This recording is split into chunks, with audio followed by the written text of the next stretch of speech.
There's been some changes to the proposed capital gains tax reforms, and despite some of the headlines calling this a backflip, well, it's probably more like a few targeted adjustments, specifically around startups, small businesses, and testamentary trusts. So here's a quick breakdown.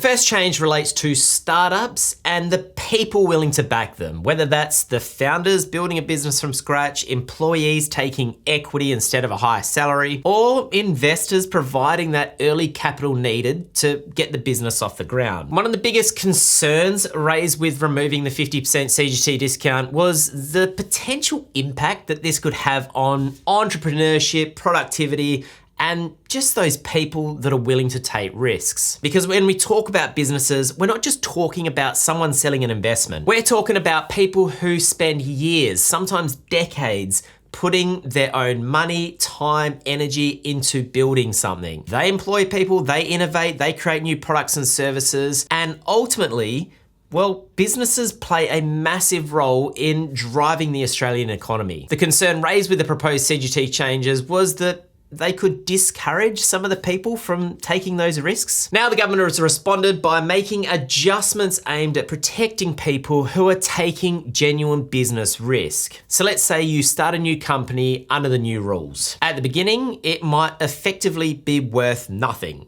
because, well, you issue yourself shares for maybe $100. You then spend the next 10 years building that business. You take the risk, you work long hours, you potentially go years without making much money. And eventually you sell that business for $10 million.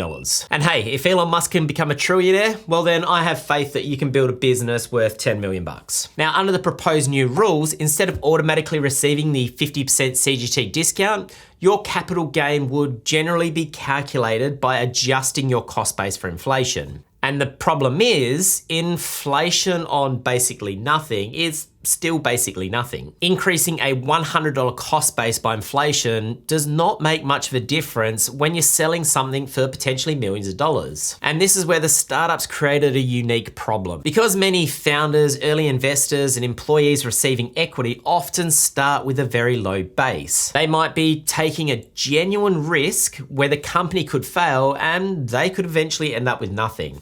So critics argued that the new rules could actually discourage the exact people we want funding and building successful businesses. So now the government has announced a targeted startup concession where eligible shareholders in certain innovative startups may still be able to access the 50% CGT discount. And this could include the founders, the early stage investors, and some of the employee shareholders. But again, this is not every business. There will be conditions around what qualifies as an innovative startup, including things like the age of the company, its size, and limits around how much the concession can be accessed. So it provides some relief, but it does not completely unwind the proposed changes. The second change relates to business owners who have successfully built their business and they're looking to eventually sell. And this change is actually an expansion of rules that are already in place, something called the Small Business CGT concessions. The Small Business CGT concessions are a set of tax concessions designed to significantly reduce the tax payable when eligible business owners sell active business assets. Now, there are currently 4 main concessions, and it was very positive for business owners that these concessions weren't actually touched or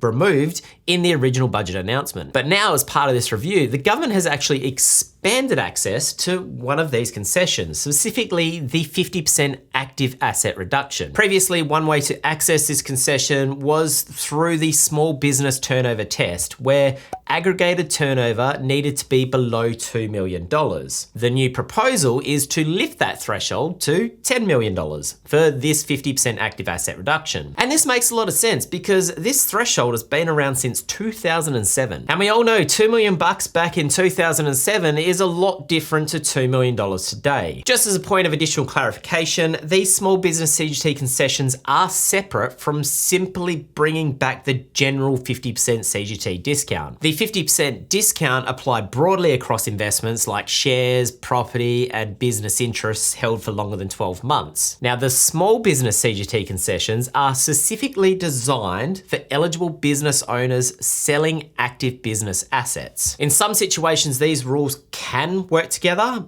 but they are completely different concessions. So overall, this is actually great news for many small business owners. Now, the third change doesn't apply to business owners, but instead relates to testamentary trusts. And a testamentary trust is simply a trust that's created through someone's will. These are commonly used in estate planning to help manage how assets are passed on to beneficiaries. And one of the original proposals was introducing a 30% minimum tax on discretionary trust income. And of course, there were concerns this could unintentionally capture families who were simply using testamentary trusts for genuine estate planning purposes. So the government has now indicated that testamentary trusts will be excluded from these rules, which is welcomed. So what is the key takeaway from all this?